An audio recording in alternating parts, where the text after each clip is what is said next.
been the special presidential advisor in northern Uganda as well. He's been a minister without portfolio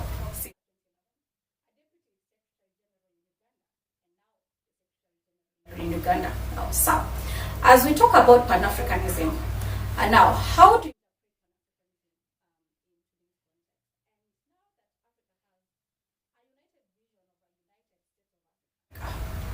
you think the vision still holds, or the focus has shifted? Thank you so much, and once again, thank you for inviting me to Kenya and to share this wonderful platform with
where the Luos and other groups comes from. The fourth are what we call the Koshans, the Bushmen in South Africa. Now, all other types of people in Africa, you call them whatever name, you call them, you baptize them in whatever tribe, they are as a result of migrations and intermarriages. And therefore, our DNA is one, we are one people. And that is why, culturally, you can detect an African by way of mourning, by way of celebrating excitement, by the way we dance, by the way we express our emotions. And since we have this commonality in origin, our values, our norms, and our future should be a shared future and a shared purpose.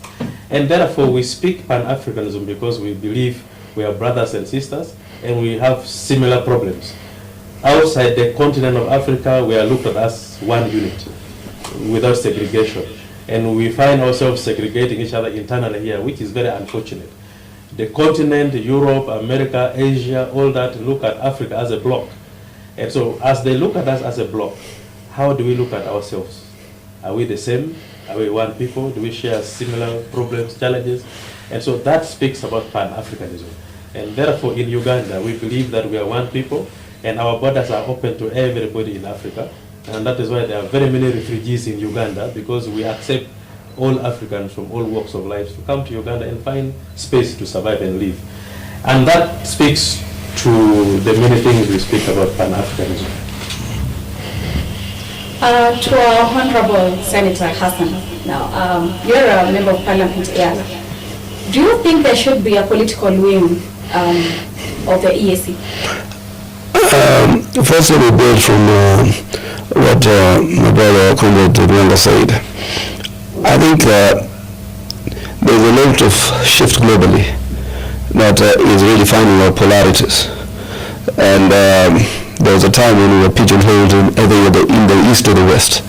And I think the leaders of the yesteryears, with the then Yugoslavian leader Tito, started the non-aligned movement. I think right now we must align ourselves with our common future and those who have a shared history with us. And that's why I think from my own personal view, I have been very studious in the UDA party terms of realigning our foreign policy towards a South-South cooperation, that Africa must integrate more and more and find common ground with Asia Pacific. I think we have a shared history, and that these people who constitute people with a vision and a future must now look for partnerships that dissociates themselves from the subjugations of neo-colonial, machinations, so that we are now able to uplift the Africans and the whole global South to economic and technological prosperity and shared security, so that we're able to advance the goals of our posterity. So, and in terms of the East African community, I think it is important to have, and I think it was the intention of those who constitute the East African Community Charter or Treaty to put the component of the East African Legislative Assembly, where it becomes a marriage of political contestations and discussions and discourses. And it's not an adversarial parliament, it's a parliament that is built on consensus. So therefore, a lot of the issues must be canvassed and negotiated. And I think we've made studious steps around having a confederation, because our goal is to remove the borders and the partitions that those who scrambled out for Africa drew across our societies and our communities, and create one common Africa, but starting with our own federation here in the East African space. I think Uganda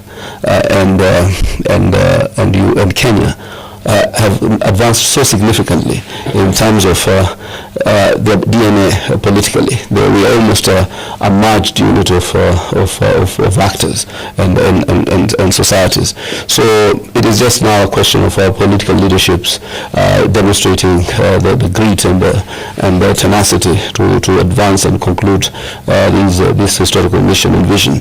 So yes, we do need a political aspect of our conversation. I think it is well captured within the East African Legislative Assembly, because it's a structured organization. But I have discussed this with Comrade Tutwong.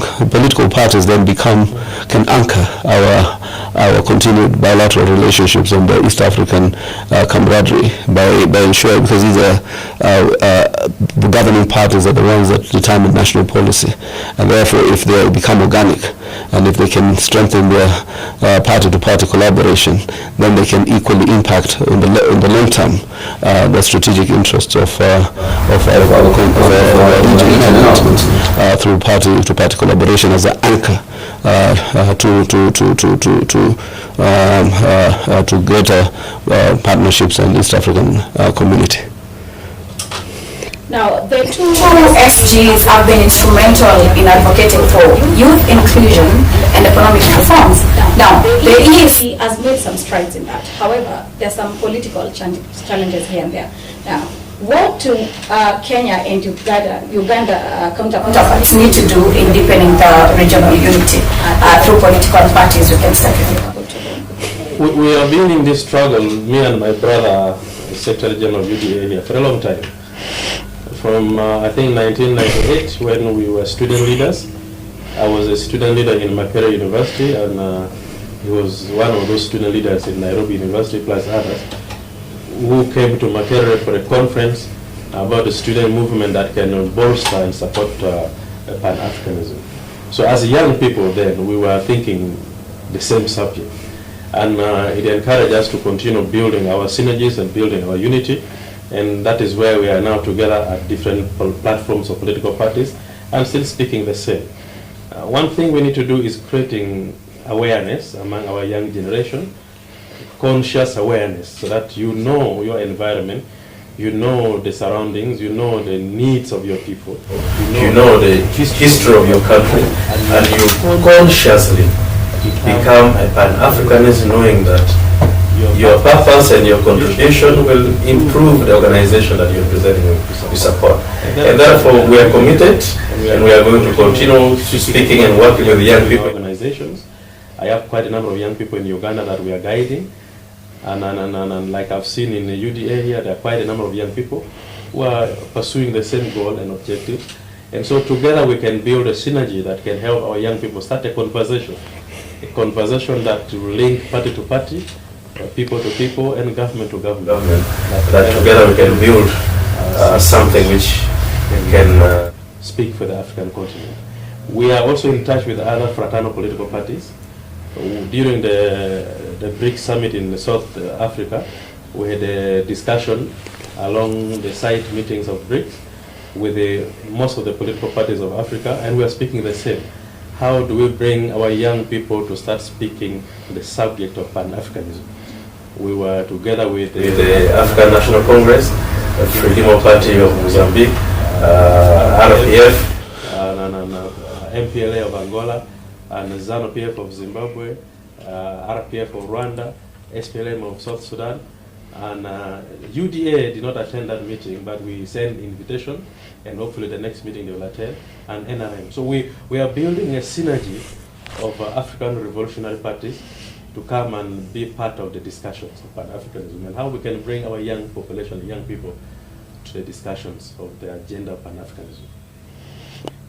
Just to add to that, I think to a large extent, most of us are now young Africans who have gone through the paces of education that has illuminated some of our thinking and shaped our visions and ideology. And that's why sometimes when Comrade Todong says we met 3 decades ago, it's part of building that Pan-African thought, and I would urge young Kenyans to look beyond just content creation to be able to build content and to build a base of education that best reshapes and recasts the path of which these countries must take. I think to a large extent, many young African intelligentsia or elite are now well educated and have a vision for their country, are now very, very aligned. It's not those yesteryears of coups and counter coups of interference in our search for Pan-African unity and the Pan-African ideals of United States of Africa, and building a common front in terms of our economy, social structure, our security, and our technology. So I think what then needs to happen is to these parties to be the engine that catalyzes and fast tracks these ambitions, the visions of Gamal Abdel Nasser and Kwame Nkrumah and the rest of them, and Mwalimu Julius Nyerere. I think what we need now is for parties to be able to build a common policy framework that could influence national laws and programs that now fast track our unification and our kind of amalgamation of common interest. As when Prime Minister Raila Odinga was seeking the AUC chairmanship, he wondered, why would you need a visa to get into Nigeria, or just to move across? Why would it be an international flight from Nairobi to Entebbe? These must be now things that we need to discuss also as part of our regional integration to ensure movement of goods, services, of human persons is made much easier. So I think there are low-hanging fruits that can foster, can bolster the integration and fast-track our search for Pan-African identity and our common interests. So I regret we were not able to attend that meeting, but I think we are all aligned, and I think in future we'll have more robust conversations. If you have seen, since I became Secretary General, my actions have been very guided by those very policies. We have sought a lot of our partnerships. We have reached out to a lot of both the revolutionary and the independence parties to try and see whether we can have a joint program and have synergies and build greater camaraderie so that we can pursue these goals. You've seen also about trips beyond the borders of Africa, intended to build those kind of synergies with the CPC and other parties that have a shared history and have a common future in terms of our economy and building the wealth and the health of our people. Now, I think the similarities between the two parties is you've revitalized the party strategies, and one thing I've seen is you've also leveraged on social media when it comes to community engagement and the youth inclusion, and we say kudos to that, because a country that doesn't have the voices of the youth then goes in the wrong direction, right? Senator Hassan, do you think so? That the youth should be included more and more, and especially in political borders. Maybe I can say something before Comrade Senator. Being young is beautiful and nice, but being young is a transition. You're not going to be young permanently. And so we're asking young people to be inquisitive as being young. you should start asking very objective questions that challenges the theories you have learned during your times in schools. The education system you have gone through, has that education system given you the livelihood you have been looking for as a young person? Because you might be throwing your emotions to a wrong person or to a wrong organization, when actually the institutional framework that you have gone through that has built you as young up to where you are could have been the problem. So we need to start asking very objective questions, challenging the theories, challenging the lessons you have learned, asking questions around things that you see affecting you as a young person. Then you work with the party, you work with your government to try to address some of these issues. Because it's like the young people are being propelled to hold leadership at ransom without questioning how it has come to that point. In Uganda, we realized that we inherited an education system that was training young people for a long time to be servants, to be job seekers, and therefore we have an economic growth which does not match the needs of the majority of the population, because the skills that the industrial sectors requires are not the skills that are being taught in schools. So we are trying to change our curriculum to respond to the needs of the market, to respond to the needs of the economy. And I see that could also be the challenge with Kenya. And therefore, this mass number of young people that are out there, it is a responsibility for we leaders to see how we can make them more responsive to the economy, responsive to themselves and to their needs. And therefore, being young is a transition. Be young, but be conscious as a young person, because what you do as a young person now will follow you as an adult. We were young, we were student leaders. What we did as student leaders has brought us to where we are now as secretary generals of different parties. So follow that and you'll be a responsible citizen. Yes, clearly, he has told us the youth to make sure that we're inquisitive, right? And I think that I really like what Comrade Tudong here has talked about. The people, our mentors who brought us into the political or social movement at that time, the likes of the late Professor Okumu, were very clear that youth is a stage that you need to manage with a lot of distinction in terms of the choices you make that impact you in the future. I think if you do recall, when we were student leaders, we're not the only ones. We were so many of us who rose to fight then the Moi autarky. I think only a few of us still remain because of the choices we made, because it's a transition. Even if you were to go by the constitutional edict, you are youth until the age of 35 by that definition of law. Then you become youthful before you become a senior citizen of a certain age and bracket. If you do not plan your life between one transition or to another, or between one sector of your life to another, then you find that you expend emotions and all manners of necessary as energies, only for you then to find yourself totally out of the scenario. You can only feign age until that time when age allows it. Ultimately, you have to then show the competence. Your education must kick in. Your social values must kick in. Your vision must kick in. Your networks must kick in. So I think what you do is, the youth is a preparatory stage. That's when you acquire the highest level of learning in education. It is those foundations that make us who we are today. That is why I'm looking for friends in Uganda, in the ANC, in the CPC, in Malaysia, in North Africa. It's because of the education and my ideological inclination or orientation that has formed the person I am. It is like a religion. You are inculcated with the values of the religion that you eventually profess and continue to cite that knowledge. So you cannot just rise from being a Twitter content creator and think you can crystallize social economic transformation. There's a point at which the content will run dry, the excitement will run bare, and then that's when now the resilience of an individual, the education of an individual, the kind of professional grounding that you have, the kind of network that you've created, the vision you have, will be the only thing that can package itself as part of your continued progression in life. Okay. Honorable Richard Odong, you mentioned BRICS. And now let's delve into economic and sovereignty and the power, especially when it comes to the entry of BRICS, the Brazil, Russia, India, China, South Africa, Egypt, Indonesia, and all. Now, there is the China's growing footprint. Now, do you think African countries should navigate alliances without compromising their long-term interests?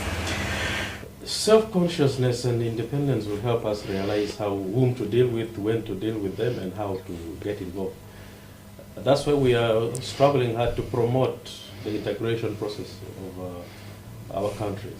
The East African Community integration, SADC, ECOWAS, because many of these BRICS, call it IMF, World Bank, and all those international organizations, they come when they're ready. They know what they want, they know how to relate, and even when you talk about BRICS, joining BRICS, there are also rules and regulations. And for example, when China, India, Russia started this, there were terms and conditions in terms of contributions, in terms of membership, in terms of priorities, which locked out many of African countries. In Africa, it's only South Africa that has been part of it. So the rest of, I was in the meeting in South Africa, and the rest of the countries in Africa were asking, how can we join BRICS easily? Because we are not part of the G8, we are not part of the International Monetary Fund, and we are not part of this and that. And therefore we thought we can be part of BRICS, and there are terms and conditions of joining BRICS which are also prohibiting most of African countries to join. And so it's easier to join such organizations when we have a bloc. We join as a bloc, we don't join as individual countries. And therefore we are promoting, for example, East African Community Federation. We are encouraging SADC to become solid, we are encouraging ECOWAS to become solid, because you join such organization as a bloc, which is much easier to manage and maintain your presence in that. Because if you go as individual countries, the terms and conditions are way over that many of these countries can manage. Therefore, we encourage, but before we rush to that, we need to know what is there in for us as countries, as individual countries. We need to do soul searching internally to know whether we should join or we first consolidate to what we have started internally. So to Senator Hassan, do you think that we need an economic alliance strategy as Pan-Africanists to make sure that we have a strategy against the West-dominated institutions? I think our president has talked a lot about reforms of the international financial system. And the only way that reforms can happen is if people also from these other disadvantaged areas or groups of people who appear to be second-class beneficiaries of the international finance system, who appear to be given more conditionalities as a tool of continued hold and manipulation of our own nation states, can now come together and build our common resource. We have significant resources in these countries to be able to propel our own growth and access credit and financing through partnerships that are based on sound common interest or national interests that are based on the shared ideals. And as Comrade Odong has talked about, but the EAC remains the most integrated regional bloc within African space. But it will be very, very important that all these then can come together under the African free trade area, integrate the ECOWAS, the SADC, the North, in terms of the COMESA, so that all these regional cooperation or economic cooperation blocks are able to now fuse into some kind of African free trade area and create industries that are mutual, pursue our infrastructure ambition that connects Africa and connects its people, so that then when I was younger, I was so Pan-African and still am. It didn't matter to me who was winning in the Olympics, as long as he or she was one of our young Africans, whether they're from Jamaica, whether they're from Haiti, whether they're from the United States, whether they're from England. So therefore, it's that partnership.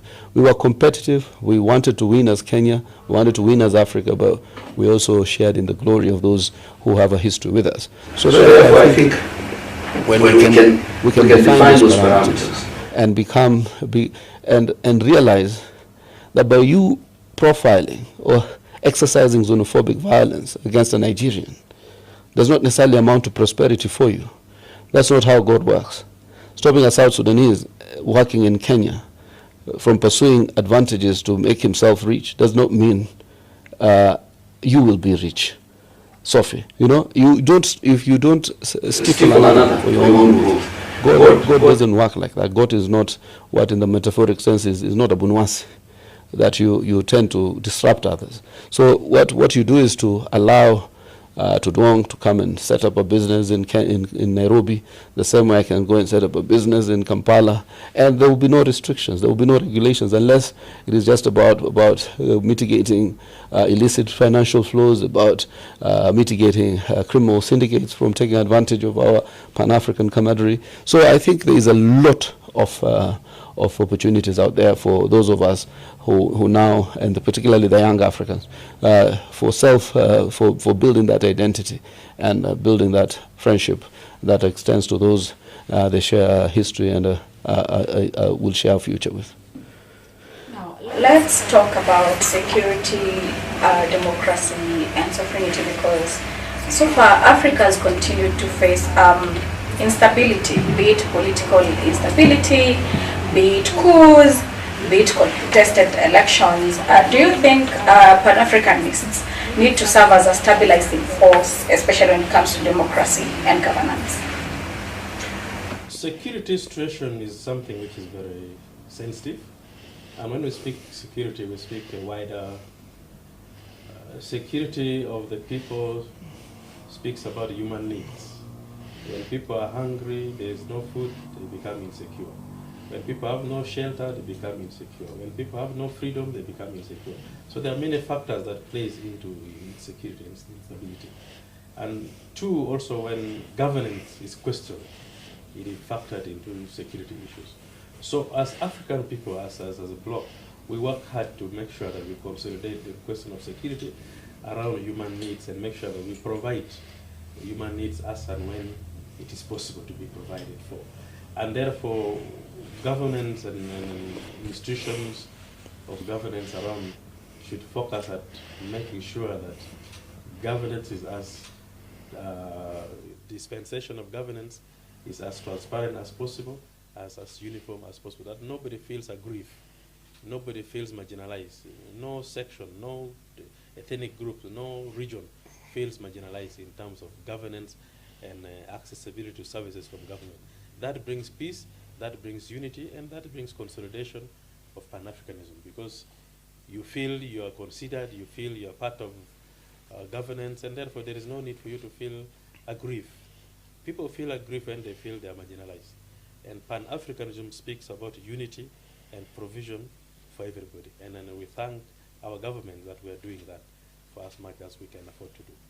Senator Homer, on that note, do you think we need to have a Pan-African code of conduct when it comes to elections and democratic transitions? I think it already exists in the African Union Charter, that the democracy and peaceful transitions or democratic change of governments and free and fair elections as a cornerstone of part of our African aspiration. And therefore, as Comrade Tudwong has alluded, security has more to do with just the violence itself. It has a lot to do with also human progress in terms of ensuring that we are able to take care of the economic and social well-being of our citizens, to give them the opportunities to access wealth, to access healthcare, to access education, to dignify their lives. I think when we're a dignified person in terms of the basic denominators that affect our lives, then you are likely to be yourself a very security conscious person. That itself is a sense of security. But I am person also who doesn't believe in dictatorships of those extreme nature. And I think sometimes people do, like where we do, I think Comrade Todong and I, this is my personal opinion, the three most notable changes of governments of late, you also realize some of these great revolutions were brought by men and women with a powered vision, who decided that all other avenues have been exhausted, and therefore some kind of a coup was the only place for those in the bush to push out those entrenched interests and auxiliaries, as David would call them, of colonial subjugation and rule. So I think there is a way in which I associate largely with some of the narratives of some of the new young leaders that have emerged in Africa, in Burkina Faso, in Niger, in Mali. I think those young leaders are speaking the language of the majority of the African masses. And I think I would advise the African Union chairman to bring a motion to readmit them back to the African Union, so that they can also have the input of the larger East African continent, and be brought back into the community of nations, so that we can progress moving forward, and maybe with some transition plans of how they will transit into democratic rule. The Gabon did it at a much faster rate. They still need to put some institutions and a transition plan, so that we can continue to do the normal life of the African Union and the African continent. As we wind up, let's talk about party-to-party collaboration. Now, between the two parties, the UDA and NRM, do you think there's some lessons that are supposed to be exchanged between the two parties to build stronger ideological parties across Africa, just beyond the electoral machines? Oh yes, we are here to learn from UDA. They were with us in Uganda some few months ago. The Secretary General came with a delegation. We are here to share notes, to compare notes, because we believe we have similar issues to address in terms of governance, in terms of party building, in terms of party infrastructure, in terms of membership and discipline. So we're here to learn, because as parties in government, we have a lot on our plate than any other person. So it's only good that you learn from a comrade. And my few days in Nairobi has really benefited me and my party. I have learned a lot from my comrade and all the colleagues that have hosted us. We had a very deep discussion with the Economic Council. We visited the governor of Nairobi. I was also learning on how Nairobi City is being managed, and the issues of employment, issues of social services, garbage collection and recycling. I'm taking it back home to my city, Kampala, because we have similar problems, and therefore it's a lot that we have learned from each other, and we pledge to continue sharing and learning from each other.